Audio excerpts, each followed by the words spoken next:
بسم اللہ الرحمن الرحیم۔ شروع کرتی ہوں اللہ کے نام سے جو بڑا مہربان اور نہایت رحم کرنے والا ہے۔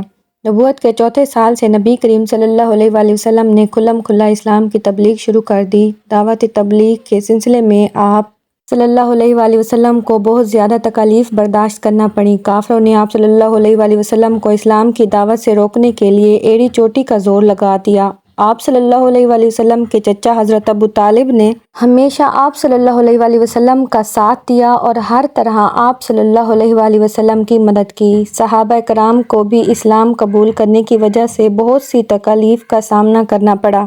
جب کفار نے اس طرح سے دیکھا تو ہر طرح سے اسلام کی مخالفت کرنے لگے اور سب مل کر حضرت ابو طالب کے پاس گئے اور انہیں کہا کہ اپنے بھتیجے کو اس تبلیغ سے روکیں۔ حضرت ابو طالب نے نبی اکرم صلی اللہ علیہ وآلہ وسلم کے سامنے قریش کا مطالبہ رکھا۔ نبی کریم صلی اللہ علیہ وآلہ وسلم نے فرمایا، اللہ کی قسم اگر وہ میرے دائیں ہاتھ پر سورج اور بائیں ہاتھ پر چاند رکھ دیں تب بھی میں اپنی اس تبلیغ کو نہیں چھوڑوں گا۔